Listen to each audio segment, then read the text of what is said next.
পদ্মা নদীর অতল গভীরে আছে পাতালপুরী। আর পাতালপুরীতে বসবাস করে অগণিত মৎস্যকন্যারা। তাদের ভেতরেই একজন মৎস্যকন্যার মায়াতে আটকিয়ে গেছি আমি। তাকে ভালোবেসে ফেলেছি। তাকে আমি বিয়ে করতে চাই। কিন্তু মৎস্যকন্যা আমাকে একটা শর্ত দিয়েছে। যদি আমি তাকে বিয়ে করতে চাই তাহলে আমাকে যেতে হবে পাতালপুরীতে। আর তার মা মৎস্যকন্যাদের মহারানীর সাথে কথা বলতে হবে। তাকে বলতে হবে আমি তার সন্তানকে ভালোবাসি আর তার কন্যাকে আমি বিয়ে করতে চাই। হ্যালো, আসসালামু আলাইকুম। আমি আরিয়ান আছি আপনাদের সাথে। আশা করি উপর আল্লাহর অসীম রহমতে আপনারা সকলে অনেক অনেক ভালো আছেন। অনেকদিন পর ফিরে আসলাম আপনাদের মাঝে সুন্দর একটি গল্প নিয়ে। তো বেশি কথা না বাড়িয়ে গল্পটি শুরু করা যাক। আপনারা শুনছেন আধার 48। আমার নাম আসি। আমি একজন জেলে। আমাদের বাড়িটা পদ্মা নদীর পাড় ধরে ছোট্ট একটি গ্রামের মাঝে। এই গ্রামের বেশিরভাগ মানুষই নিজেদের জীবনযাপন করার জন্য পদ্মা নদীতে মাছ শিকার করত। আমি যখন খুব ছোট ছিলাম তখন ডায়রিয়া মহামারীতে আমার বাবা মা দুজনেই মারা যায়। বাবা মা মরে যাওয়ার পর চাচার কাছেই আমি আস্তে আস্তে মানুষ হতে শুরু করি। ধীরে ধীরে আমি বড় হচ্ছিলাম। চাচা আমাকে বাবার মতো করেই আদর করত। কিন্তু চাচি কখনোই আমাকে নিজের সন্তান হিসাবে মানতে চাইতো না। আমার আরো দুজন চাচাতো ভাই ছিল। চাচি তাদেরকে স্কুলে পড়াতো, কিন্তু আমাকে স্কুলে না পড়িয়ে চাচার সাথে নদীতে মাছ ধরতে পাঠিয়ে দিত। চাচাও কিছু বলতে পারতো না, আর আমিও চাইতাম না যে আমার কারণে তাদের সংসারে কোনো ঝামেলা হোক। আমার চাচাও ছিল একজন মাঝি। ছোট থেকেই চাচার সাথে নদীতে মাছ ধরতে ধরতে বড় হয়েছি আমি। এখন এটা আমার অভ্যাসে পরিণত হয়েছে। চাচার এখন অনেকটা বয়স হয়ে গেছে। চাচা এখন আর নদীতে যেতে পারে না মাছ শিকার করতে। তাই সংসারটা এখন আমাকেই চালাতে হয়। আর আমার চাচির সাফ সাফ কথা, যদি কামাই করতে পারো তাহলে এই সংসারে থাকতে পারবে, নয়তো চলে যাও। এখন আমার বয়স 27 বছর। আমি চাইলেই কিন্তু এখন আমার চাচা চাচিকে ছেড়ে অন্য কোথাও চলে যেতে পারি। তবে আমি আমার চাচা চাচিকে ছোট থেকেই নিজের বাবা মার মতো করেই ভাবছিলাম। আমি মানতাম তারাই আমার বাবা মা। হ্যাঁ, চাচি আমাকে তার সন্তান মনে করে না। তাতে কি হয়েছে, দিন শেষে দুমুঠো খেতে তো দিত। আর এখন তাদের বয়স হয়েছে, কি করে তাদেরকে একলা ফেলে চলে যাই আমি? আমার আর যে দুজন চাচাতো ভাই ছিল তারা এখন পড়াশোনা শেষ করে ঢাকায় থাকে। তারা শুনেছি সরকারি চাকরিও পেয়ে গেছে, আর সেখানে অনেক ধনী মেয়েদের বিয়ে করেছে। তারা তাদের বউকে নিয়ে ঢাকাতেই থাকে, কখনো গ্রামে আসে না। মাঝে মধ্যে ফোন দিয়ে বাবা মার খোঁজ খবর নেয়, কিন্তু তাদের কোনো টাকা পয়সা দেয় না। এখন আমার চাচি বুঝতে পারছে আমি ছাড়া তাদের আর কোনো গতি নেই। সে কত বড়ই না ভুল করেছে আমাকে পড়ালেখা না করিয়ে। সে সবসময় ভাবতো আমি তার আপন ছেলে না, কিন্তু আজকে বিপদের দিনে তার আপন ছেলেরাই মুখ ফিরিয়ে নিল। আমি তাদের পাশে এসে দাঁড়ালাম। চাচা চাচি একদিন আমাকে তাদের ঘরে ডাকে, আর চাচি আমাকে বলে, বাবা তুই আমাকে মাফ করে দিস। আমি কখনোই তোকে নিজের সন্তানের মতো দেখতে পারিনি, কিন্তু দেখ আজকে তুই আমাদের পাশে এসে দাঁড়ালি, আর সকলে আমাদেরকে ছেড়ে চলে গেছে। তুই আমাকে মাফ করে দিস বাবা। আমি চাচিকে বলি, ছি ছি চাচি, কি বলছেন এসব? আমি তো আপনাকে আমার মায়ের মতো জানি। আমার মা বাবাকে ছেড়ে আমি কোথাও যাব না। আমি কই যাব আপনাদের ছেড়ে বলেন? আর এই সংসারটা তো আমারও, আর আমার দায়িত্ব আপনাদেরকে দেখে শুনে রাখার। আপনারা চিন্তা করবেন না, আপনাদের মৃত্যুর আগ পর্যন্ত আমি আপনাদের পাশেই থাকব। পরের দিন আমি যখন নদীতে মাছ শিকার করতে যাই, আমি না আজকে নদীতে খুব কম মাছ ধরতে পারি। আমি ভাবতে থাকি এই কয়টা মাছ বিক্রি করে আর কয়টা টাকাই বা পাবো। ওইদিকে তো ঘরে বাজার সদাইও নেই। আমি বেশি মাছ ধরার আশায় আস্তে আস্তে আরো মাছ নদীতে যেতে শুরু করি। কিন্তু ওইদিকে যে বিকেল গড়িয়ে সন্ধ্যা হয়ে যাচ্ছে, এটা আমার কোনো হুঁশই নেই। আমি মাছ নদীতে যাওয়ার পর বেশ কিছু ভালো মাছ পাই, কিন্তু ওইদিকে রাত হয়ে যাচ্ছে। তাই আমি ঘরে ফেরার জন্য নৌকাটা ঘুরিয়ে আবার আমাদের ঘাটের জন্য রওনা করি। আমি খুব সুন্দর গান গাইতে পারি, বিশেষ করে বাউল গান। আমি যখন নদীর পাড় ধরে নৌকা বাইছিলাম, তখন আমি সুন্দর একটি বাউল গান ধরি আর গানটি গাইতে গাইতে আমাদের গ্রামে দিকে আসছিলাম। তখনই আমি লক্ষ্য করি আমার নৌকার নিচে কেউ একজন আছে।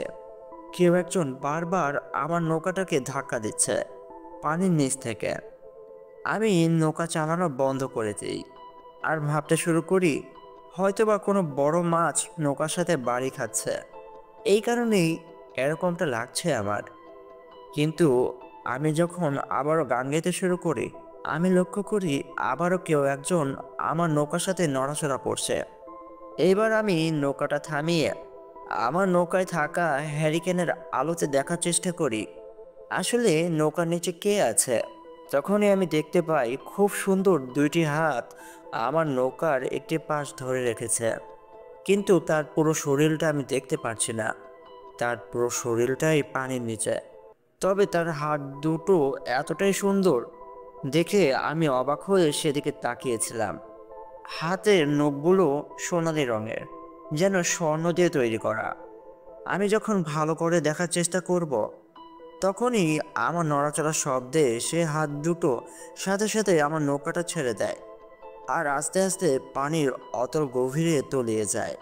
আমি ভাবি এত রাতে এখানে তো কারো আসার কথা না, আর হাত দুটো দেখে তো মনে হচ্ছে কোনো মেয়ে মানুষের হাত।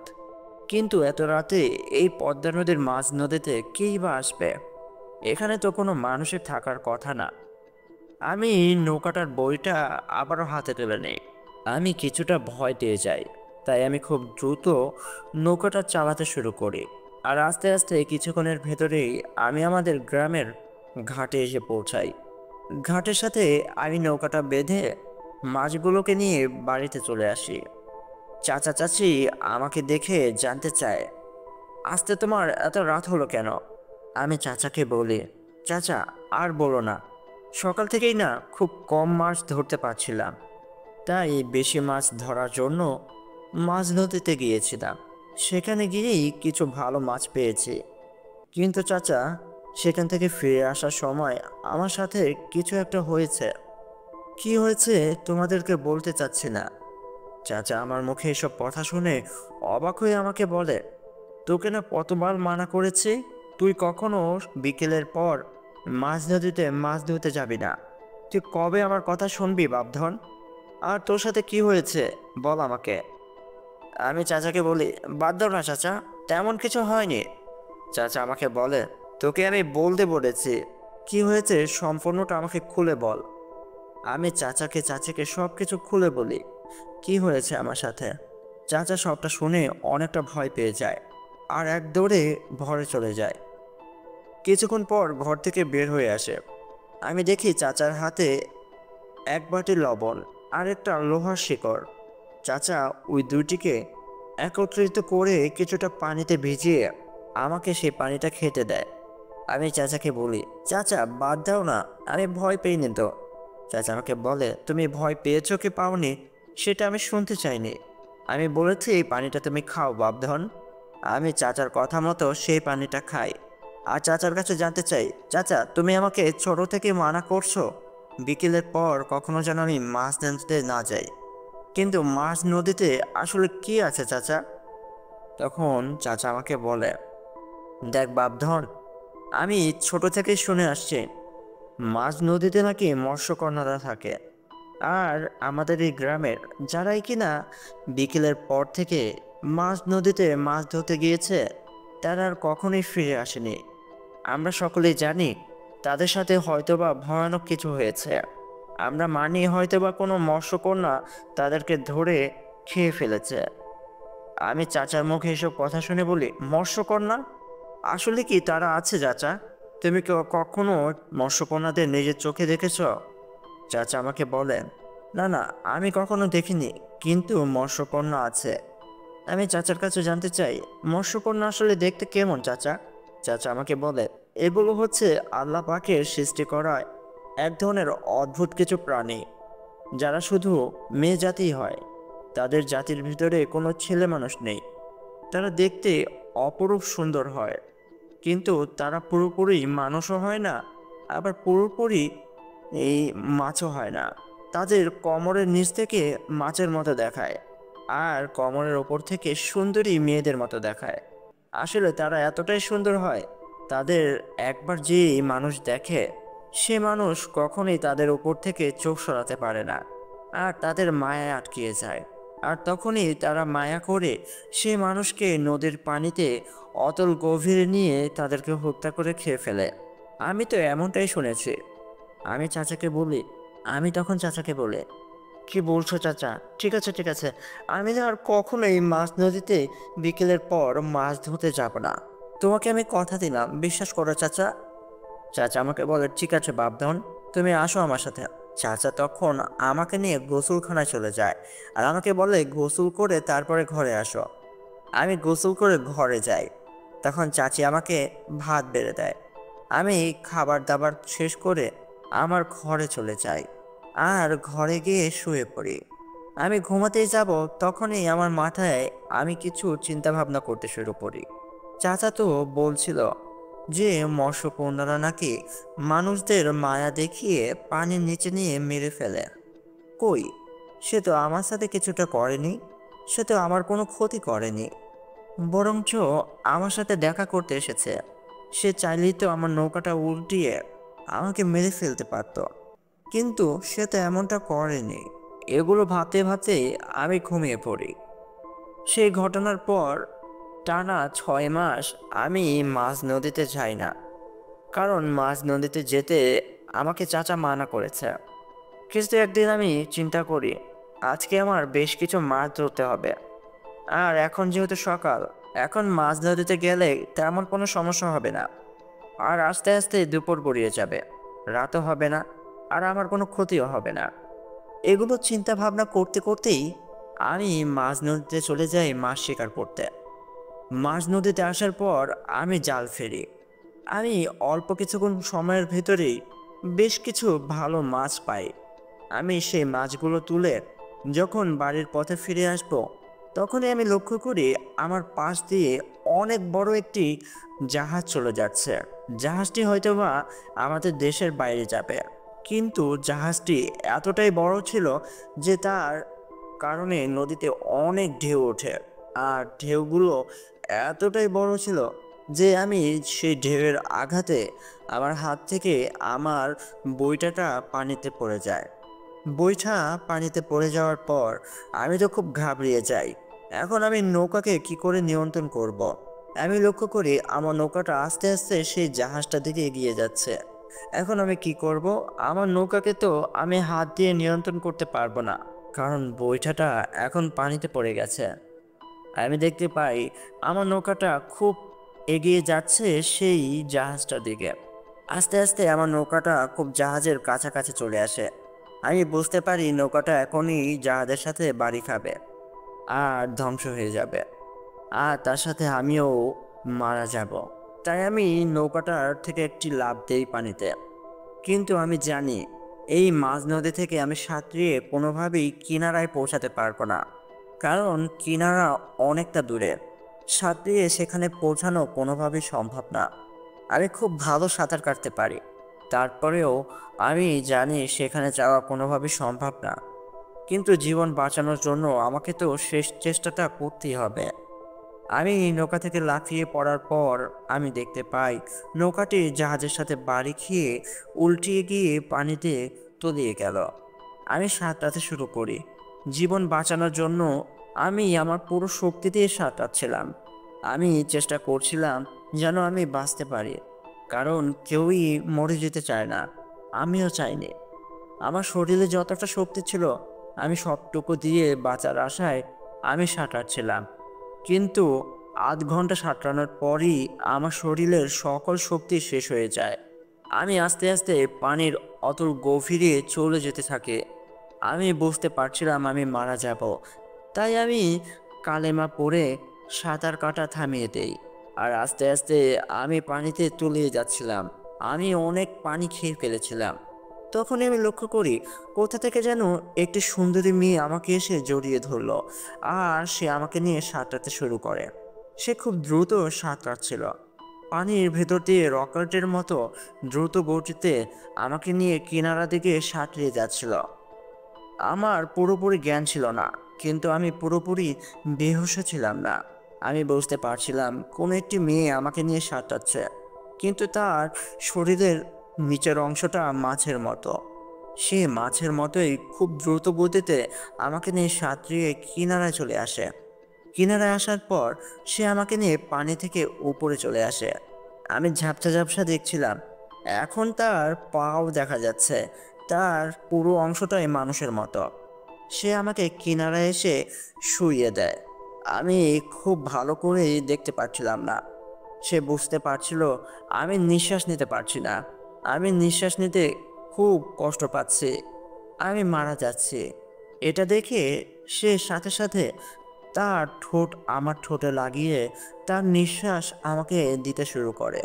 কিছুক্ষণের ভেতরেই আমি আস্তে আস্তে সুস্থ হতে শুরু করি। তখনই আমি লক্ষ্য করি তার নরম হাত দিয়ে সে আস্তে আস্তে আমার পেটে হালকা হালকা করে যাতা দিচ্ছিল, আর আমার পেটের ভিতর থেকে সকল পানি বের করে নিয়ে আসছিল। আমি এখন আস্তে আস্তে সুস্থ হতে শুরু করি। আমি এখন ক্লিয়ারই তাকে দেখতে পাচ্ছিলাম। তার চোখের রঙগুলো নীল রঙের, তার চুলগুলো সোনালি রঙের। সে দেখতে অপরূপ সুন্দর। এত সুন্দর মানুষ আমাদের পৃথিবীতে আছে কিনা আমার জানা নেই। তখন সে যখন বুঝতে পারলো আমার জ্ঞান ফিরে আসছে, তখন সে আমাকে সেখানে রেখে আস্তে আস্তে আবার সেই নদীর দিকে চলে যেতে শুরু করে। আমি পিছন থেকে তাকে দেখছিলাম।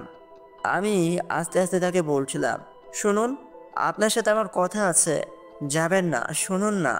কিন্তু সে আমার কোনো কথাই শোনে না। সে যখন হাঁটু সমান পানিতে নেমে পড়ে, তখন পিছনে ঘুরে আমার দিকে তাকায় আর জোরে বলে, আমি রাতে দেখা করতে আসবো, এখন আমি যাই, আল্লাহ হাফেজ। এটা বলে সে মাঝ নদীতে তলিয়ে গেল। আমি কিছুক্ষণ সেভাবেই শুয়েছিলাম। 1 ঘন্টা পর আমি যখন অনুভব করতে পারি এখন আমি পুরোপুরি সুস্থ, তখন আমি উঠে দাঁড়াই আর আমার গ্রামের দিকে হাঁটাতেই আমি বাড়িতে এসে হাঁপাতে হাঁপাতে আমার চাচাকে সকল কিছু খুলে বলি। আমি চাচাকে বলি, চাচা, আমার নৌকাটা দুর্ঘটনায় ডুবে গেছে, আমি খুব কষ্ট করে প্রাণে বেঁচে ফিরেছি। চাচা আমার মুখে এইগুলো শুনে আমাকে বলে, আল্লাহর অসীম রহমত, তুই যে বেঁচে ফিরতে পেরেছিস।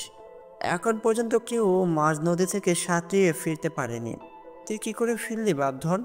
আর নৌকা ডুবেছে ডুবতে দে, তুই তো বেঁচে ফিরতে পেরেছিস, এটাই অনেক। আমরা কাল থেকেই নতুন নৌকা তৈরি করে ফেলব, 3-4 দিনের ভিতরেই নৌকা তৈরি হয়ে যাবে। কিন্তু আল্লাহ পাকের অসীম অসীম রহমত যে তুই নিজের জীবন বাঁচিয়ে ফিরতে পেরেছিস। আমি চাচাকে সকল কিছু খুলে বললেও কিন্তু এটা বলি না যে একটি সুন্দরী মেয়ে আমাকে রক্ষা করেছে। সে হয়তোবা মৎস্যকন্যা, কারণ সে যখন আমাকে পানিতে সাঁতরিয়ে নিয়ে আসছিল তখন আমি বুঝতে পেরেছিলাম তার কোমরের অর্ধেক অংশ মাছের মতো। কিন্তু আমি সব থেকে বেশি অবাক হচ্ছি আর ভাবছি যে সে যখন আমাকে নিয়ে কিনারায় উঠে আসে তখন তো তার পুরো অংশটাই মানুষের মতো ছিল। আমি এইগুলো চাচাকে বলি না। চাচা আমাকে বলে, আয় আয় বাপধন, আমার সাথে ঘরে আয়। তখন এই চাচি ঘর থেকে কান্না করতে করতে বের হয়ে আসে আর আমাকে বলে, তোর এই অবস্থা কেন, কি হয়েছে? চাচা তখন চাচিকে সকল কিছু খুলে বলে। চাচি তখন কান্না করতে করতে বলে, আজকে আমার জন্যই এমনটা হলো। আমি যদি তোকে পড়াশোনা করাতাম তাহলে তোর মাছ ধরে জীবনযাপন করতে হতো না। আমারই সব দোষ, আমাকে মাফ করে দে বাপধন। আমি তখন চাচিকে বলি, চাচি আপনি কান্না থামান, দয়া করে আপনি কান্না থামিয়ে দেন। আল্লাহ পাক আমার কপালে যা যা লিখেছে তাই তো হবে। আমি আমাকে নিয়ে কখনোই আফসোস করিনি। আলহামদুলিল্লাহ, আমি আল্লাহ পাকের রহমত পেয়েছি। আর দেখুন, আল্লাহ পাকই আজকে আমাকে মৃত্যুর হাত থেকে বাঁচালো। চাচি আমাকে নিয়ে ঘরে চলে আসে। আমি জামা কাপড় পাল্টিয়ে নেই, শুকনা জামা কাপড় পরে আমি বিছানার উপরে শুয়েছিলাম আর ভাবছিলাম, সে সুন্দরী মেয়েটা আসলে কে? সে কি আসলে কোনো মৎস্যকন্যা? কিন্তু সে কি করে মানুষের মতো মাটিতে উঠে এলো? আমি তো চাচার মুখে শুনেছি মৎস্যকন্যারা শুধু পানিতেই থাকে। আমার মনে অনেক প্রশ্নর উদয় হচ্ছিল। আসলে মৎস্যকন্যারা কে? তাদের ভিতরে কি অনেক মায়া শক্তি আছে? তারা কি মায়াবী? কি করে আমি জানবো তাদের বিষয়? তখনই আমি ভাবি, যেহেতু নৌকা ডুবে গেছে আর নদীতে যাওয়া হবে না 4-5 দিন, আমি আজকে বিকেলেই আমার বন্ধু লতিফের সাথে দেখা করব। লতিফ হচ্ছে আমার ছোটবেলার বন্ধু। সে আর আমি একই সাথে এই গ্রামে বড় হয়েছি। সেও আমার মতো মৎস্যকন্যা বিশ্বাস করে, আর সেও আমার মতোই জেলে। কিন্তু আমি লতিফকে সবটা খুলে বলবো এটা ভেবেই আমি বিকেল বেলায় লতিফের সাথে দেখা করি। লতিফ আর আমি আমাদের স্কুল মাঠে বসেছিলাম। আমি লতিফকে সবটা খুলে বলি। সবটা শুনে লতিফ তো শুরুতে বিশ্বাসই করতে পারছিল না আসলে মৎস্যকন্যা এই নদীতেই আছে। লতিফও আমারই মতো বাবা দাদাদের মুখে শুধু মৎস্যকন্যাদের গল্প কাহিনী শুনে এসেছে, কিন্তু কখনো চোখে দেখেনি। লতিফ তখন আমাকে বলে, কিন্তু আমিও তো শুনেছি মৎস্যকন্যারা মানুষদের মেরে ফেলে, তাদেরকে খেয়ে ফেলে। তাহলে কেন তোর জীবন তারা বাঁচালো? লতিফকে আমি বলি, দোস্ত, আমি না তাদের বিষয়ে আরো অনেক কিছু জানতে চাই, কিন্তু আমি কি করে জানবো বল? লতিফ তখন আমাকে বলে, কেন, আমরা তো একজন ব্যক্তির কাছে যেতে পারি যে কিনা মৎস্যকন্যাদের বিষয়ে আগে থেকেই জানে। আমি বলি, ঠিক তুই কার কথা বলছিস বলতো? লতিফ তখন আমাকে বলে, কেন তোর মনে নেই? হাবু দাদার কথা বলছি রে, হাবু দাদার কথা। হাবু দাদা মৎস্যকন্যার সাথে প্রেম করেছে, তাকে তো বিয়েও করতে চেয়েছে। এই কথা তো এই গ্রামের সকলেই জানে, কিন্তু সকলেই তো তাকে পাগল হিসেবে মনে করে। সবাই ভাবে মৎস্যকন্যার সাথে আবার প্রেম করা যায় নাকি, তাকে বিয়ে করা যায় নাকি। এটা ভেবেই তো সকলে হাবু দাদাকে পাগল বানিয়ে ফেলেছে। এখন তো তার পরিবার তাকে শিকল দিয়ে বেঁধে রাখে, কারণ সে নদীর পাড়ে গিয়ে সব সময় বসে থাকতো আর মৎস্যকন্যার আশায় থাকতো। চল না আমরা হাবু দাদার কাছে যাই। আমার কেন জানি মনে হচ্ছে সেই পাগল না। আসিফ, আমার মনে হচ্ছে আমরা যদি হাবু দাদার কাছে যাই তাহলে মৎস্যকন্যাদের বিষয়ে অনেক কিছু জানতে পারবো। আমি তখন লতিফকে বলি, হ্যাঁ তুই হয়তো বা ঠিকই বলছিস। ঠিক আছে, আমার নৌকা তো এখন নেই, কিন্তু তোর তো নৌকা আছে। তোর তো মাছ শিকার করতে যেতে হবে নদীতে। এক কাজ কর না, তুই আগামীকাল নদী থেকে ফিরে আমাদের বাড়িতে আয়, আর বিকেল বেলা তোকে নিয়েই যাবো হাবু দাদার সাথে দেখা করতে। আমারও কেন জানি মনে হচ্ছে হাবু দাদা মৎস্যকন্যাদের বিষয়ে অনেক কিছু জানে। লতিফ তখন বলে, ঠিক আছে ঠিক আছে, আমি তাহলে কালকে যখন নদী থেকে ফিরে আসবো বিকেল বেলায় তোর বাড়িতে আসবো, আর তোকে নিয়েই রওনা করবো হাবু দাদার বাড়িতে। তাহলে এখন আমি উঠি? হ্যাঁ হ্যাঁ, ঠিকই বলছিস, এখন আমাদের ওঠা দরকার, কারণ সন্ধে হয়ে গেছে। আর রাত করলে তোর চাচা আমার সাথে অনেক রাগারাগি করবে। চল চল, আমরা যে যার মতো বাড়িতে ফিরে যাই। লতিফকে আমি বিদায় করে আমার বাড়িতে ফিরে আসি, আর লতিফ চলে যায় তার বাড়িতে। আমি বাড়িতে ফিরে আসার পর রাতের খাবার দাবার শেষ করে আমার ঘরে চলে যাই। আর ঘরে গিয়ে ঘুমিয়ে পড়ব, তখনই আমার মাথায় আসে যে মৎস্যকন্যা তো বলেছিল যে রাতে আমার সাথে দেখা করতে আসবে, কিন্তু আসলে কি সে আসবে? আর সে কি করেই বা আসবে? আমি এইগুলো ভাবছিলাম, আবার এটাও ভাবছিলাম হয়তোবা তখন আমি দুর্বল থাকার কারণে এগুলো ভুল শুনেছি। সে যাওয়ার আগে আমাকে এমনটা বলেইনি, হতে পারে। আমি ভাবতে ভাবতে ঘুমিয়ে পড়ি। যখন রাত গভীর হয়ে যায় তখন আমি অনুভব করতে পারি আমার মাথার কাছে কেউ একজন বসে আছে। আমি আস্তে আস্তে চোখটা খুলে আমি দেখতে পাই এটা তো সেই সুন্দরী মেয়েটা যে কিনা আমার জীবন বাঁচিয়েছে। আমি সাথে সাথেই শোয়া থেকে লাফিয়ে উঠে বসি আর তার কাছে জানতে চাই, কে আপনি? আর এত রাতে আমার ঘরে কি করে এলেন? তখন সে আমাকে বলে, আমাকে ভুলে যাচ্ছ? আমি না আজকে তোমার জীবন বাঁচালাম, কি করে ভুলতে পারলে তুমি আমাকে? আমি তখন বলি, ও হ্যাঁ হ্যাঁ হ্যাঁ, আমার মনে পড়েছে, আপনি তো সে। কিন্তু আপনি এত রাতে আমার ঘরে কি কি করে এলেন বলেন তো? আমার ঘর তো লাগানো, আপনার তো ভিতরে আসার কথা না। তখন সে আমাকে বলে, তুমি কি জানো আমাদের বিষয়ে? আমাদের ভেতরে অনেক মায়াশক্তি আছে, আমরা জাদু করতে পারি গো, জাদু করতে পারি। আর আমি জাদুর মাধ্যমেই অদৃশ্য হয়ে তোমার কাছে এসেছে। তখন আমি তার কাছে ভয়ে ভয়ে জানতে চাই, কি কি কি চান আমার কাছে? কেন এসেছেন? কেন আপনি কি আমার ক্ষতি করবেন? বলেন না। তখন সে আমাকে বলে, না না, আমি তোমার ক্ষতি করতে চাই না। আমি যদি তোমার ক্ষতি করতে চাইতাম তাহলে তো তখনই নদীর মাঝে করতে পারতাম। কেন তোমার জীবন বাঁচাবো? আমি আসলে তোমার কাছে এসেছি একটি কারণে। আমি তখন তার কাছে জানতে চাই, কি কারণ? আমাকে বলেন। আমি তোমার ঠোঁটে ঠোঁট লাগিয়ে যখন তোমাকে নিঃশ্বাস দিয়েছি, তারপর থেকে না আমার কেমন জানি লাগছে। আমার পাগলের মতো অস্থির লাগছে। আমি না আমার শহরে থাকতে পারছি না। আমার বারবার মনে হচ্ছিল তোমার সাথে দেখা করতে আসি। তাই তো তোমার কাছে আসলাম। আমি তাকে কিছু বলছিলাম না, শুধু তার দিকে তাকিয়েছিলাম। সে এতটাই সুন্দর যে তাকে দেখে আমি অবাক হচ্ছিলাম। আমার মেনে ভয় ডর সবকিছু উড়ে যাচ্ছিল। সে তার কথা শেষ করে কিছু বুঝে ওঠার আগেই আমাকে এক ধাক্কা মেরে আমার খাটের উপরে শুইয়ে দেয়। তারপরে আমাকে জড়িয়ে ধরে আমার ঠোঁটে ঠোঁট লাগিয়ে একটা কিস করে। আমার ঠোঁটে ঠোঁট লাগিয়ে এভাবেই 2 মিনিট সে আমাকে ধরে রেখেছিল। 2 মিনিট পর আমাকে সে ছেড়ে উঠে দাঁড়ায়। কি হয়ে গেল আমি কিছুই বুঝতে পারছি না। তখন সে আমাকে বলে, আমার ইচ্ছে করছিল তোমাকে একটু কিস করার, তাই তো তোমার কাছে ফিরে এলাম এত রাতে। আমি তাহলে এখন আসি? এটা বলেই সে অদৃশ্য হয়ে গেল। আমি হতবাক হয়ে গেলাম। কি হয়ে গেল আমার সাথে এগুলো? একটি মৎস্যকন্যা আমাকে কিস করলো, আর কেনই বা করলো? আমি এগুলো ভাবছিলাম, আর তখনই চারিপাশে ফজরের আজান দিচ্ছিল। আমি ঘরের বাইরে চলে আসি আর চাচার সাথে ফজরের নামাজ আদায় করার জন্য আমাদের গ্রামের মসজিদে চলে যাই। মসজিদ থেকে আমি নামাজ আদায় করে আমি আবার বাড়িতে ফিরে আসি চাচার সাথে। সকাল হতেই সকালের নাস্তা শেষ করলাম। চাচা আমাকে বলে, চলো চলো, এখন গঞ্জে যেতে হবে। কাঠ আনতে হবে, যে নৌকা তৈরি করতে হবে না। আমি চাচার সাথে গঞ্জে চলে যাই আর কাঠ নিয়ে বাড়িতে আসি। আমরা সারাদিন নৌকা তৈরি করার জন্য অনেক পরিশ্রম করে বিকেলবেলা কাজ শেষ করে গোসল করে আমি ঘরে বসেছিলাম। তখনই আমাদের বাড়িতে উদয় হয় আমার বন্ধু লতিফ। লতিফ এসে আমার নাম ধরে ডাকতে শুরু করে। ঘর থেকে চাচা বের হয়ে আসে আর লতিফকে বলে, কিরে লতিফ, নদী থেকে চলে এসেছিস আমাদের বাড়িতে এই অবেলা, কি কারণে? আসলে চাচা, আয় পাশের গ্রামে গান হবে, তাই আপনার ভাইপোকে ডাকতে এলাম। আসিফ কোথায়? তাকে নিয়ে গান শুনতে যাব, একটু ডেকে দেন না।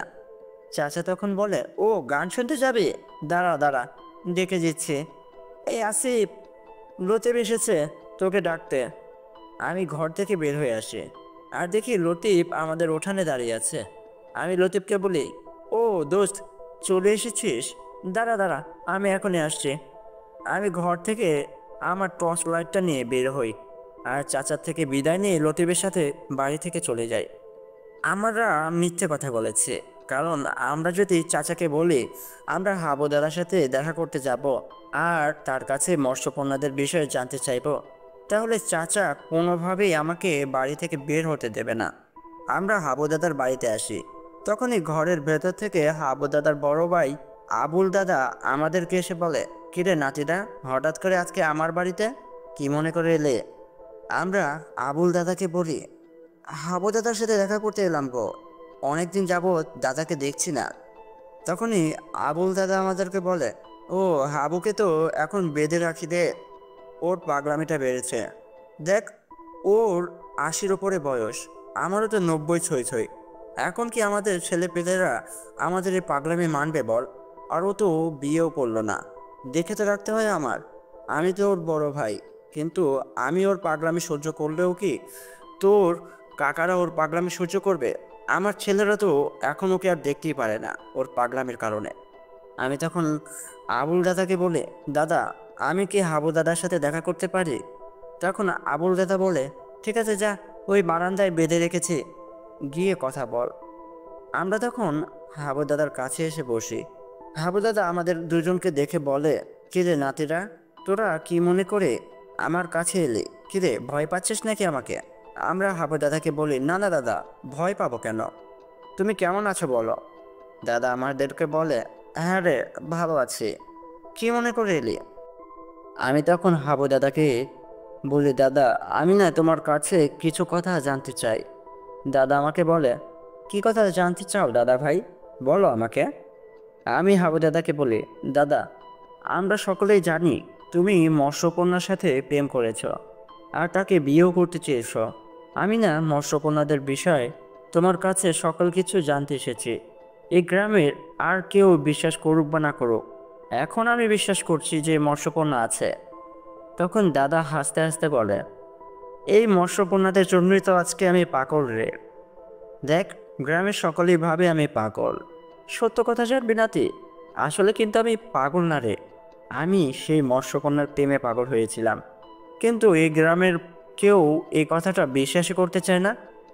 আমি তখন দাদাকে বলি, দাদা আমি শুনতে চাই, আমাকে বলো না কি হয়েছিল তোমার সাথে।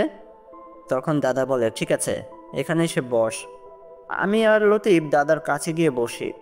তখন দাদা বলতে শুরু করে, শোন নাতিরা, তখন আমি তরুণ যুবক। আমার বয়স তখন 25 থেকে 27, আনুমানিক এমনটাই হবে। আমি মাছ ধরতে অনেক ভালোবাসতাম। আমিও ছিলাম তোদেরই মতো জেলে। আমি আমার জীবনের বেশিরভাগ সময় নদীতে পার করেছি। কেন জানি না নদীর বুকে আমার খুব ভালো লাগতো। আমি বাড়ি থেকে বেশি নদীর বুকেই থাকতাম। তখনও মৎস্যকন্যাদের বিষয়ে অনেকেই অজানা ছিল, কিন্তু আবার কেউ কেউ এদের বিষয়টা জানতো। আমিও তাদের বিষয়ে অজানা ছিলাম। একদিন আমি মাঝ নদীতে মাছ ধরছিলাম। আমি দুপুরের খাবার সাথে করেই নিয়ে যেতাম। আমি দুপুরের খাবার শেষ করে জাল পেতে মাঝ নদীতেই কিছুটা ঘুমানোর জন্য নৌকায় শুয়ে পড়ি। কিন্তু আমি এতটাই গভীর ঘুমে চলে গিয়েছিলাম যে আমার ঘুম ভাঙে মধ্যরাতে। আমি ঘুম ভাঙার পর লক্ষ্য করি এখন চারিপাশে অনেক অন্ধকার। আকাশে পূর্ণিমার চাঁদ ছিল তখন। আমি আমার বৈঠাটা হাতে তুলে নেই আর গ্রামে আসার জন্য নৌকা বাইতেই যাব, তখনই আমি লক্ষ্য করি কেউ একজন আমার থেকে কিছুটা দূরে গোসল করছে আর গান গাইছে। আমি দেখার জন্য সেদিকে তাকাই। চাঁদের আলোতে আমি দেখতে পাই একটি মেয়ে উলঙ্গ অবস্থায় মাঝ নদীতে গোসল করছে। আমি তো এটা দেখে হতবাক হয়ে যাই, কারণ মাঝ নদীতে এত রাতে আবার একটা সুন্দরী মেয়ে গোসল করতে আসবে। মাঝ নদীতে তো কেউ আসার কথা না, কারণ এখান থেকে তো সাত দিয়ে বাড়িতে ফেরা যায় না। আর একটি সুন্দরী মেয়ে এত রাতে গোসল করছে, তাও উলঙ্গ অবস্থায়। আমি লুকিয়ে লুকিয়ে এগুলো দেখছিলাম। মেয়েটি অপরূপ সুন্দর ছিল। আমি তার থেকে চোখ সরাতে পারছিলাম না। মেয়েটির থেকে কিছুটা দূরে একটি অনেক বড় ঝিনুক ভাসছে, আর ঝিনুকটার উপরে একটি খুব সুন্দর লাল জামা ভাঁজ করা অবস্থায় রেখে সে মেয়েটি গোসল করছে। আমি বুঝতে পারলাম সেই জামাটি আসলে ওই মেয়েটির। তখনই নদীর পানির ঢেউয়ে সেই ঝিনুকটা আস্তে আস্তে আমার নৌকার সাথে এসে বাড়ি খায়। আমি সেই জামাটাকে দেখি। আমি দেখতে পাই সেই জামাটার মাঝে খুব দামি দামি রত্ন বাঁধাই করা। আমার মনে লোভ জাগে, তাই আমি সেই ঝিনুকের ওপর থেকে সেই জামাটাকে উঠিয়ে নেই আর নৌকায় নিয়ে আসি। তারপর আমি খুব দ্রুত সেখান থেকে নৌকা চালিয়ে গ্রামে ফিরে আসি। জামাটা নিয়ে আমি খুব খুশি ছিলাম। আমি ভাবছিলাম জামাটা আগামীকাল বিক্রি করে দেব, আর এটার উপরে যেই খুব দামি দামি রত্নগুলো, সেই রত্নগুলো যদি আমি বিক্রি করি তাহলে তো আমি খুব ধনী হয়ে যাব, আর আমার নৌকা চালিয়ে জীবনযাপন করতে হবে না। এগুলো ভাবতে ভাবতেই আমি আমার বাড়িতে চলে আসি। বাড়িতে আসার পর আমি সোজা আমার ঘরে চলে যাই, আর ঘরে গিয়ে আমি আমার বালিশের নিচে সেই জামাটাকে রেখে আমি ঘুমিয়ে পড়ি। আমি মধ্যরাতে শুনতে পাচ্ছিলাম আমার পায়ের কাছে কেউ একজন বসে খুব জোরে কান্না করছে। কান্নার শব্দে আমার ঘুমটা ভেঙে যায়। আমি চোখ ডুলতে ডুলতে ঘুম থেকে উঠি আর দেখতে পাই আমার পায়ের কাছে একটি খুব সুন্দরী মেয়ে বসে বসে কান্না করছে। কিন্তু সব থেকে অবাক করার বিষয়, মেয়েটি পুরোপুরি উলঙ্গ, তার শরীরে কোনো জামা নেই। এটা দেখে তো আমি তাড়াহুড়া করে ঘুম থেকে উঠি আর লক্ষ্য করি এটা তো সেই মেয়েটি যাকে কিনা আমি মাঝ নদীতে গোসল করতে দেখেছিলাম। কিন্তু সে এত রাতে আমার ঘরে কি করে এলো? আমি তার কাছে জানতে চাই ভয়ে ভয়ে। তখনই সেই মেয়েটি আমাকে বলে, আপনি আমার জামাটা নিয়ে এসেছেন, আমি জামা ছাড়া কি করে আমাদের দুনিয়ায় ফিরে যাব বলেন? আর আপনি আমার জামাটা যদি না ফিরিয়ে দেন, তাহলে আমি জোর করে আপনার জামাটা নিতে পারবো না। আপনাকে নিজ ইচ্ছাভাবেই জামাটা ফিরিয়ে দিতে হবে। দয়া করে আপনি নিজ ইচ্ছাভাবেই আমার জামাটা আমাকে ফিরিয়ে দেন, দয়া করুন। নয়তো আমি আমাদের জগতে ফিরে যেতে পারবো না। পাতালপুরিতে আমি এই উলঙ্গ অবস্থায় কি করে যাব বলুন? আমার জামাটা ফিরিয়ে দেন না, আমার জামাটা দিয়ে দিন, দয়া করুন। এটা বলে মেয়েটি খুব কান্না করছিল। আমি তখন বলি, কেন? আপনি তো চাইলেই আমার বালিশের নিচ থেকে জামাটা নিয়ে যেতে পারতেন, তাহলেই তো হতো।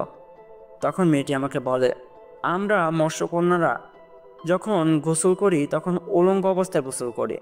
আর তখন যদি আমাদের পরনের কিছু কোনো মানুষ নিয়ে আসে, যতক্ষণ না তারা নিজে থেকে সেই জিনিসটা আমাদের ফিরিয়ে না দেয়, আমরা সেই জিনিসটা তার থেকে নিতে পারবো না। আর যতদিন সে সেই জিনিসটা আমাদের ফিরিয়ে না দেবে, ততদিন তাকে ছেড়ে আমরা যেতেও পারবো না। আমি মনে মনে একটা পরিকল্পনা করি।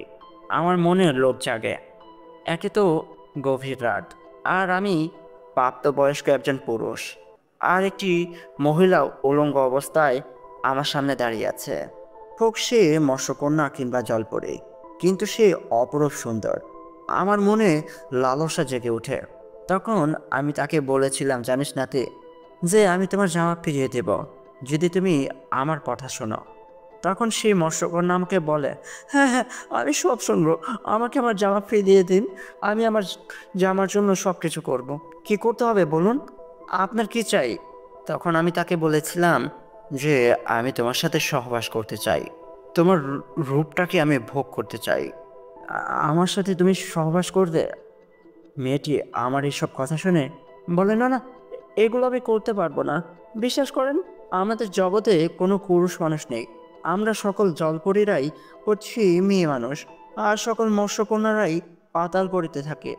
আমরা কোনো পুরুষের সাথে কখনোই মিলিত হয়নি। আমি কি করে আপনার সাথে মিলিত হব বলুন? আমি তখন বলি, ঠিক আছে, তোমার মিলিত হতে হবে না, তুমি বরঞ্চ চলে যাও। আমি এই জামা কখনোই তোমাকে ফিরিয়ে দেবো না। তখন মেয়েটি কান্না করতে করতে বলে, এমনটা করবেন না, ঠিক আছে, ঠিক আছে, আপনি যা বলবেন তাই হবে।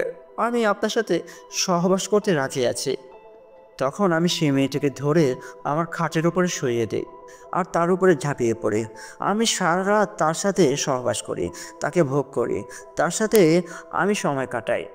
দিনের আলো ফুটতেই সে আমাকে বলে, এখন এখন আমার জামাটা আমাকে ফিরিয়ে দিন, আমাকে যে ফিরতে হবে।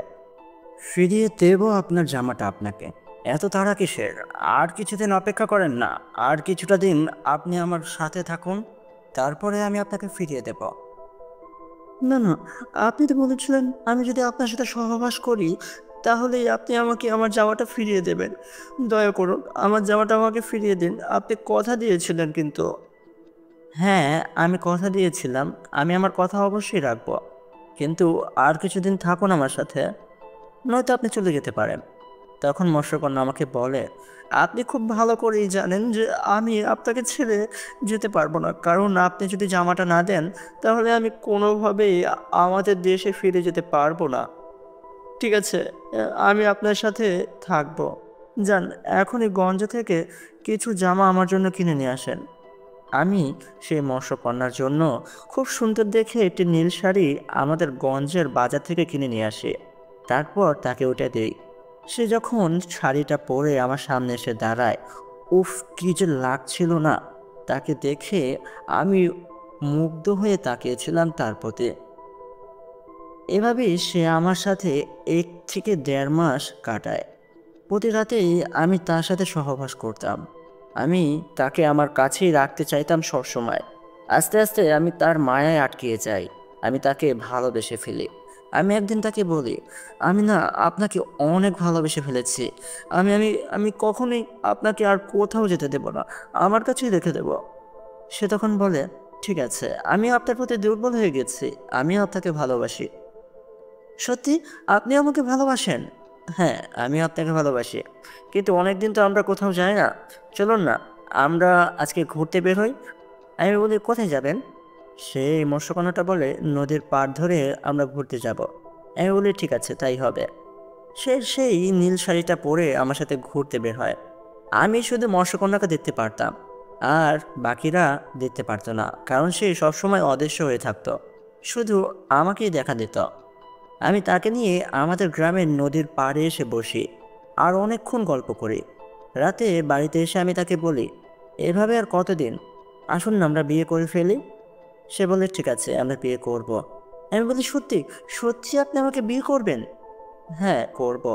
ঠিক আছে, আগামীকালই আমরা বিয়ে করব। আমি সকল কিছুর ব্যবস্থা করে রাখব। সে বলে, ঠিক আছে, আমরা আগামীকালই বিয়ে করব। আমরা রাতে একে অপরকে জড়িয়ে ধরে ঘুমিয়েছিলাম। মাঝরাতে আমাদের দরজায় অনেক জোরে জোরে কেউ লাথি মারছিল। এটা দেখে আমরা দুজনেই ঘুম থেকে জেগে উঠি। কেন জানি না আমার প্রিয়তমা মৎস্যকন্যা তখন হাসছিল। আমি বলি, কে কে, এত রাতে কে এলো, আর আপনি এভাবে হাসছেন কেন? সে বলে, কেন হাসছি, আর কে এসেছে? যান না, দরজাটা খুলে দেখুন কে এসেছে, তাহলেই আপনি বুঝতে পারবেন। আমি তার কথা মতো দরজাটা খুলে দেই।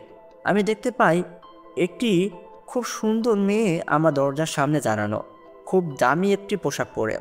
তার শরীরে পরানো একটি সাদা পোশাক, আর পোশাকে খুব দামি দামি রত্ন ঝুলছে। মেয়েটি দেখতে অপরূপ সুন্দর, তার চোখের রঙও নীল রঙের। আমি বুঝতে পারি এও হচ্ছে একটি মৎস্যকন্যা। কিন্তু সে এখানে কেন এসেছে? সে তখন আমাকে বলে, আপনাকে আমাদের রানীমা ডাকছে।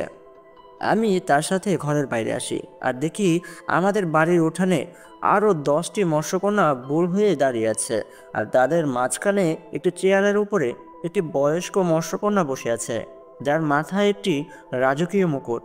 মুকুটটি পুরোটাই হিরে দিয়ে তৈরি। সেই মহারানী চেয়ার থেকে উঠে দাঁড়িয়ে আমাকে তার কাছে ডাকে। আমি সেখানে যাই। সে আমাকে বলে, তুমি খুব বড় ভুল করেছ। কেন তুমি আমাদের জগতের একটি মৎস্যকন্যাকে জোর করে নিজের কাছে আটকিয়ে রেখেছ? আমি বলি, না না, আপনার কোথাও ভুল হচ্ছে। আমি তাকে জোর করে আটকে রাখিনি। আমি আমি তাকে ভালোবাসি। আমি তাকে প্রচুর ভালোবাসি। সেও আমাকে অনেক ভালোবাসে। আমরা একে অপরকে বিয়ে করব। আমি অনেক ভালোবাসি তাকে। আমি তাকে কোথাও যেতে দেব না।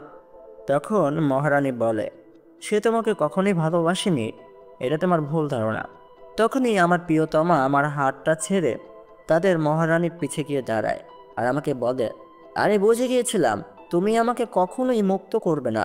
তুমি কোনোদিনও সেই জামাটা আমাকে ফিরিয়ে দেবে না। তাই তো আমি আজকে তোমাকে চালাকি করে নদীর পাড়ে ঘুরতে নিয়ে গিয়েছিলাম। আর আমি অদৃশ্যভাবে আমার জগতের সাথে যোগাযোগ করেছিলাম। তারা এসেছে। এটা হচ্ছে আমাদের মহারানী। সে চাইলে তোমাকে এখনই মেরে ফেলতে পারে। তখন আমি বলি, আমি যতক্ষণ তোমাকে ওই জামাটা না দেবো তুমি যেতে পারবে না, তুমি বলেছিলে। তখন মহারানী বলে, কোন জামাটা দেখো তো, এটা কিনা। আমি দেখি মহারানীর হাতে সেই লাল জামাটা। আমি বলি, এ কি করে সম্ভব? আমি তো এই জামাটা মুখিয়ে রেখেছিলাম। আপনি আপনি কোথা থেকে পেলেন? সে বলে, তুমি যখন আমাদের সাথে কথা বলছিলে তখন আমার বাকি মৎস্যকন্যারা তোমার ঘর তল্লাশি করে জামাটা উদ্ধার করেছে।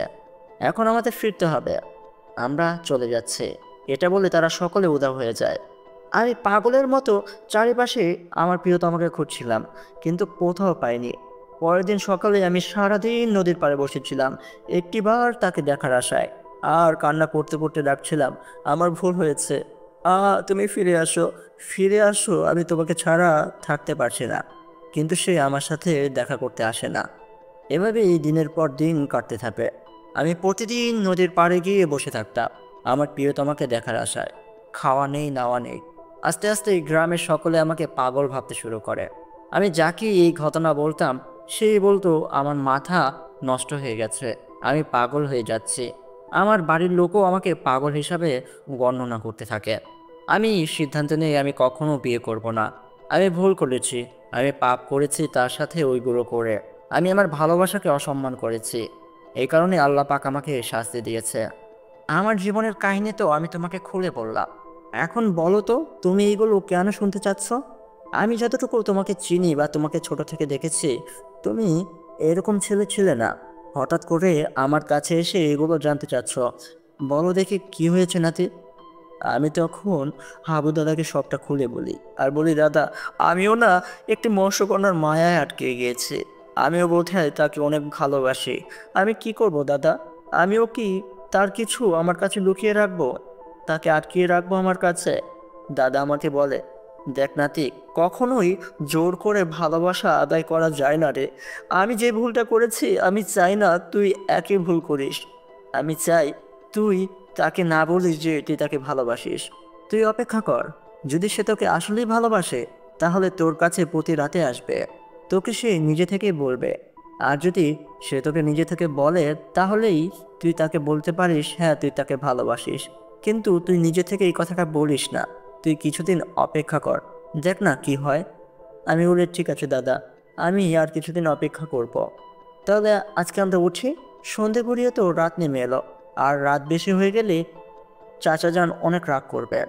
হাবু দাদা বলে ঠিক আছে, তাহলে তোরা আজকে উঠ। আমি আর লতিফ দাদার থেকে বিদায় নিয়ে যে যার বাড়িতে চলে আসি। আমি বাড়িতে এসে খাওয়া দাওয়া শেষ করে আমার ঘরে ঘুমাতে চলে যাই। গভীর রাতে আমি অনুভব করতে পারি আমাকে কেউ একজন জড়িয়ে ধরে ঘুমিয়ে আছে। আমি লাফ দিয়ে উঠি। আমি দেখি আমার পাশে শুয়ে আছে সেই মৎস্যকন্যাটা। আমি তাকে বলি, এ কি, ছি ছি, আপনি আমাকে জড়িয়ে ধরে রেখেছেন কেন? আপনি চলে যান। আপনি কেন এসেছেন? আপনি বারবার কেন আমার কাছে আসছেন?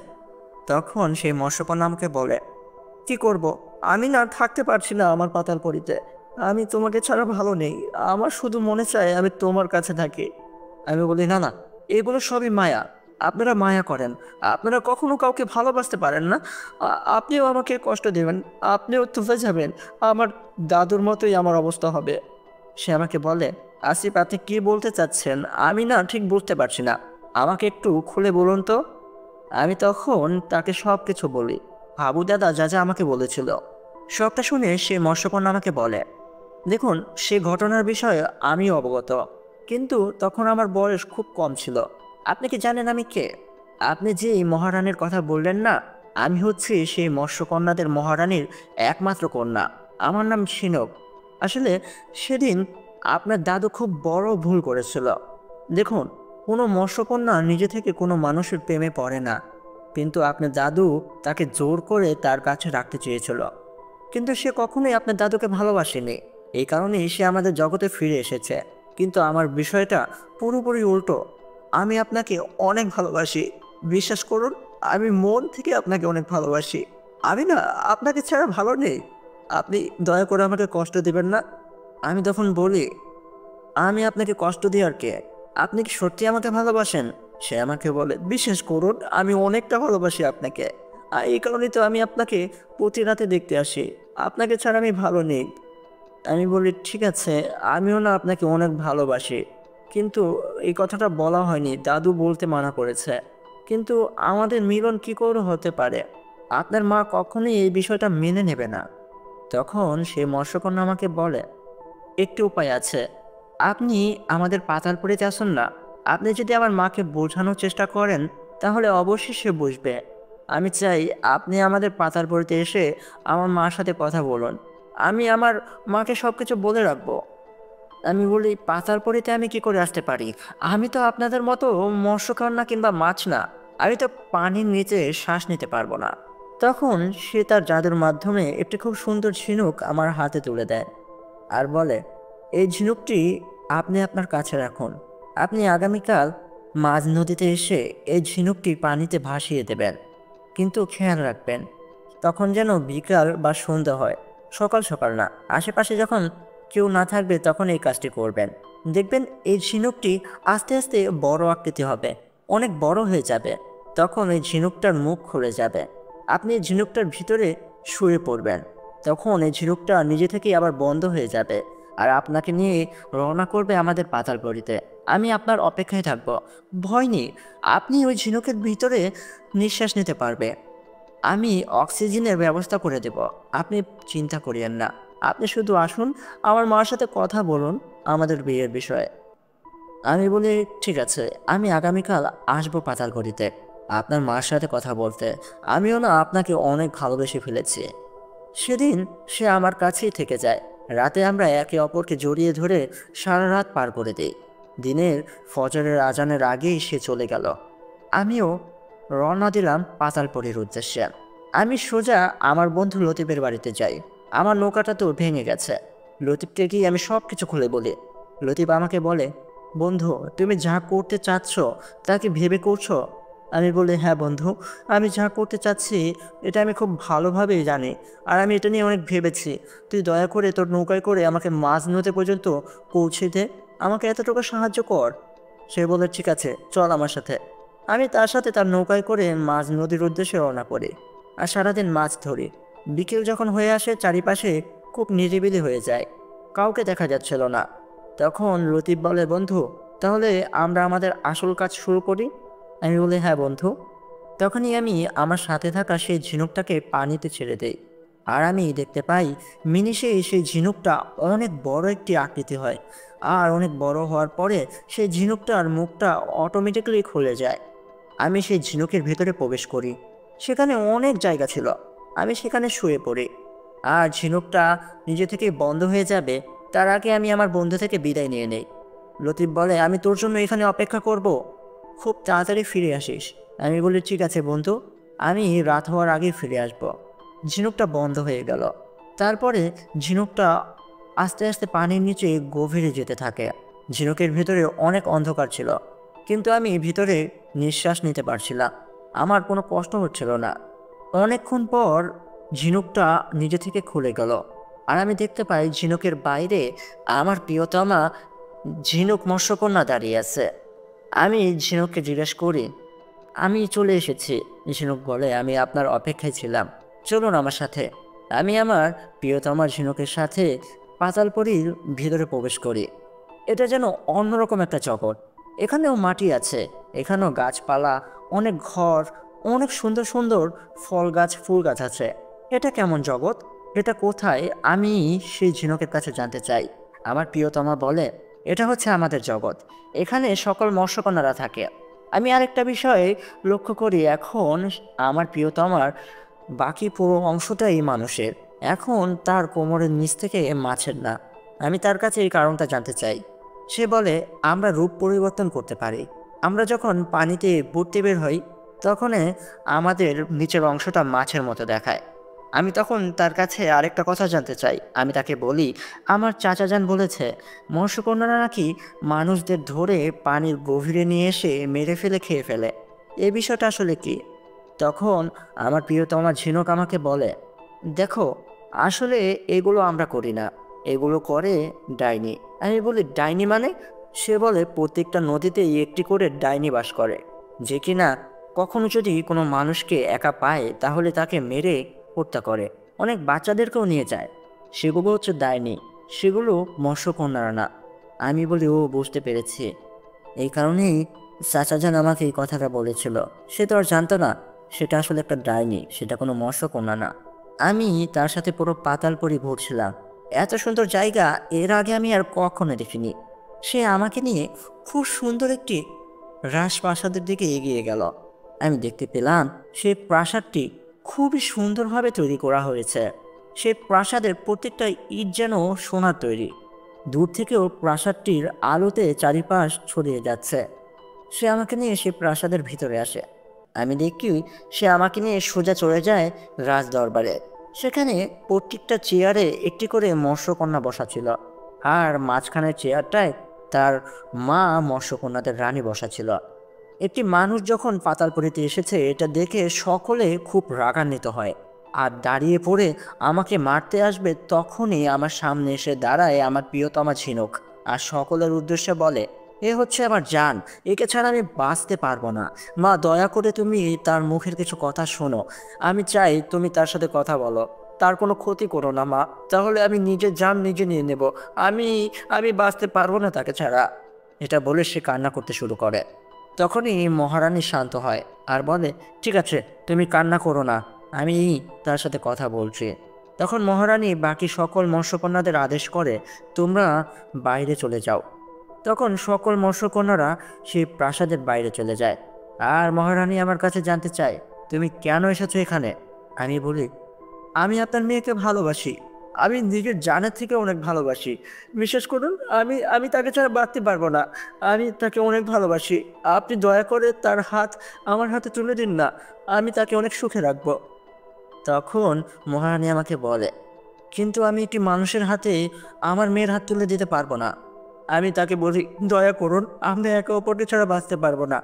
আপনি যদি আমাদের ভালোবাসা না মানেন, তাহলে আমরা নিজেদের জান দিয়ে দেব। আমরা মারা যাব, আমরা আমরা মরে যাব কিন্তু। তখন মহারানী বলে, ও মরে যাবে, দাঁড়াও দাঁড়াও, আমি এখনই আসছি। এটা বলে মহারানী প্রাসাদের ভিতরে আরেকটি কক্ষে চলে যায়। কিছুক্ষণ পর আমি দেখি তার হাতে 2টি আপেল, নীল রঙের আপেল। আপেল দুটি আমার দিকে এগিয়ে দিয়ে বলে, নাও, তুমি একটা আর আমার মেয়ে একটা, দুজনে 2টি আপেল খাও। কিন্তু খাওয়ার আগে শুনে রাখো, এই আপেল দুইটির ভেতরে বিষ আছে। খাওয়ার সাথে সাথেই তোমরা দুজনেই মারা যাবে। এখন ভেবে নাও তোমরা কি এই আপেলটা খাবে কিনা। আমরা বলি, ঠিক আছে, তার মানে আপনি আমাদের ভালোবাসা মানতে চাচ্ছেন না। সাথে সাথে আমি একটি আপেল হাতে তুলে নেই। আমার দেখা দেখি আমার প্রিয়তমা ঝিনুকও তার মার হাত থেকে আরেকটি আপেল তুলে নেয়। আমরা একসাথে সেই আপেলটি খেয়ে ফেলি। আমরা মৃত্যুর জন্য প্রস্তুত ছিলাম, কিন্তু আপেলটি খাওয়ার পর আমাদের কিছুই হয় না। তখনই মহারানী হাসতে হাসতে বলে, এটা ছিল একটা পরীক্ষা। আমি দেখতে চাচ্ছিলাম আসলে কি তোমরা একে অপরকে অনেক ভালোবাসো বা সত্য সত্য ভালোবাসো কিনা। আসলে তোমরা একে অপরকে নিজেদের থেকেও বেশি ভালোবাসো। আমি এখন আর দ্বিমত কি করে করি, কিন্তু মনে রেখো, আমি এক শর্তেই আমার মেয়ের হাত তোমার হাতে তুলে দিতে পারি। আমি বলি, কি শর্ত? সে বলে, তুমি যখন তাকে এখান থেকে নিয়ে যাবে, তুমি আর কখনোই তাকে নিয়ে আমাদের এই পাতালপুরীতে ফিরে আসতে পারবে না। তুমি সারা জীবন তাকে নিয়ে তোমার মতো করে সংসার করতে হবে। তুমি কি সেটা রাজি? আমি বলি, আমি সব শর্তে রাজি। আমি শুধু তাকে চাই। আমি পাতালপুরীর সাথে কোনো যোগাযোগ রাখবো না। আমার সোনা জানার প্রতি কোনো লোভ নেই। আমি শুধু ঝিনুককে চাই। দয়া করে ঝিনুকের হাত আমার হাতে তুলে দিন। সে বলে, আমি তোমার কথায় খুব খুশি হলাম। তখন মহারানী তার ঘরে আবার চলে যায়। আমি দেখি কিছুক্ষণ পর মহারানী তার ঘর থেকে একটি সোনার কলসি নিয়ে বের হয়। সে সোনার কলসিটি আমার হাতে তুলে দেয়। আমি দেখি সোনার কলসির ভেতরে অনেকগুলো সোনার মোহর। আমি বলি, এটা কেন? সে বলেন, আমি আমার মেয়েকে খালি হাতে কি করে ফিরিয়ে দেই। এটা নিয়ে যাও, আর আমার মেয়েকে নিয়ে সুখে শান্তিতে সংসার করো। তোমরা ভালো থেকো। আমি মাঝে মাঝে আসার চেষ্টা করব তোমাদেরকে দেখার জন্য। তোমরা এখন ফিরে যাও। আমরা মহারানীর থেকে বিদায় নিয়ে সেই ঝিনুকে করে আবারও আমাদের দুনিয়ায় ফিরে আসি। আমরা উপরে আসার পর দেখি আমার বন্ধু এখনও আমাদের জন্য অপেক্ষা করছে। সে ঝিনুকের বাইরে আমাদের দুজনকে ওঠায় নৌকাতে। সেও যখন আমার প্রিয়তমা ঝিনুককে দেখে, সে তো পুরোপুরি অবাক। এত সুন্দর মেয়ে সে কখনো দেখেনি। আর আমার হাতে সোনার কলসি দেখে আমার কাছে সকল কিছু জানতে চায়। আমি তাকে বিস্তারিত সব কিছু বলি, যা যা ঘটেছে। সবটা শুনে আমার বন্ধু বলে, শেষমেশ তোদের ভালোবাসা পূর্ণতা পেল। সে আমাদেরকে নিয়ে কিনারায় চলে আসে। আমি আমার প্রিয়তমা ঝিনুককে নিয়ে আমাদের বাড়িতে আসি। চাচা যান আমাদেরকে দেখে অনেকটা অবাক হয়। আমি চাচা চাচিকে ধরে নিয়ে সকল কিছু খুলে বলি, আর তাদেরকে বলি, চাচা দয়া করে আপনি আমাদের ভালোবাসা মেনে নিন। চাচা তখন বলে, তুই বাবা মা হারানো এতিম সন্তান, আমার কোলেই বড় হলি। তোকে তো জীবনে তেমন কিছু দিতে পারিনি। আজকে একটা জিনিস চাইছিস, কি করে না দিয়ে থাকে। ঠিক আছে, আমরা তোদের ভালোবাসার সম্পর্ক মেনে নিলাম, কিন্তু এই কথা আর কাউকে বলা যাবে না যে আমাদের বাড়ির বউ একটি মৎস্যকন্যা। আমি বলি, ঠিক আছে চাচা, আমি কাউকে বলবো না। সেদিনই চাচা আমাদের বিয়ের ব্যবস্থা করে। রাতে বাসর ঘরে মৎস্যকন্যা বউ সাজে খাটের উপর বসেছিল। আমি সাদা একটি পাঞ্জাবি পরে যখন ঘরের ভেতর প্রবেশ করি, তখন সে লজ্জায় তার ঘোমটাটা টেনে চুপটি করে বসেছিল। আমি তার কাছে গিয়ে বসি আর তাকে বলি, এখন তো আমাদের বিয়ে হয়ে গেছে, এখন আমি তোমার কাছেই থাকবো সারা জীবন। তুমি তো আমাকে সেদিন রাতে জোর করে জড়িয়ে ধরে ঘুমিয়েছিলে। আজকে আমার পালা, আমি জোর করে জড়িয়ে ধরে ঘুমিয়ে থাকবো। আমি তার কোলে মাথা রেখে তার কাছে জানতে চাই, আচ্ছা ঝিনুক, তুমি সারা জীবন আমার কাছে থাকবে তো? চলে যাবে না তো আবার পাতালপুরি? সে আমাকে বলে, কখনোই না। আর যদি যাই, হয়তো তোমার উপর রাগ করে যেতে পারি, ঝগড়া তো হতেই পারে। তখন তুমি আমার জাদুকরি ঝিনুক দিয়ে আমার পাতালপুরিতে গিয়ে আমাকে বকাঝকা করে আবার নিয়ে আসবে। আমি বলি, ঠিক আছে ঠিক আছে, কিন্তু আমি তোমাকে কখনো ঝগড়া করতেই দেব না, আর আমার উপরে তোমাকে রাগ করতেও দেব না। আমি কখনো তোমার উপরে রাগ করবো না। এমন কোনো কাজ করব না যে তুমি তোমার মার কাছে একবারের জন্য যেতে পারো। আমি সারা জীবন তোমাকে ভালোবাসবো, ভালোবেসে আমার নিজের কাছে আগলিয়ে রাখবো। এভাবেই আমরা সারা জীবন যেন থাকতে পারি। চলো উপরওয়ালার কাছে দোয়া করি। আমরা নফল নামাজটা পড়ে নেই, তারপর আমরা 2 রাকাত নফল নামাজ পড়ে আল্লাহর কাছে দোয়া করি। হে আল্লাহ, আপনি সবসময় আমাদের ভালোবাসা অটুট রাখেন। আমরা যেন কখনোই একে অপরের হাত ছেড়ে না দেই। আপনি আমাদের এই সংসারে রহমত বর্ষিত করুন। আমিন। আপনারাও সকলে আমাদের জন্য দোয়া করবেন কিন্তু। কেমন লাগলো এই গল্পটি অবশ্যই জানাবেন। আর পরবর্তী গল্প নিয়ে খুব তাড়াতাড়ি আমি হাজির হব। ততক্ষণ পর্যন্ত সবাই সুস্থ থাকবেন, ভালো থাকবেন, সবসময় নামাজ পড়ার চেষ্টা করবেন। আর হ্যাঁ, এখনও যারা আমার এই চ্যানেলটিকে সাবস্ক্রাইব করেননি, অনুরোধ রইল চ্যানেলটিকে সাবস্ক্রাইব করে আমার পাশেই থাকুন। আদার 48-এ আপনাদের অনেক অনেক স্বাগতম। ভালো থাকবেন, সুস্থ থাকবেন। আমি আরিয়ান আজ আপনাদের থেকে বিদায় নিলাম। আল্লাহ হাফিজ। আসসালামু আলাইকুম।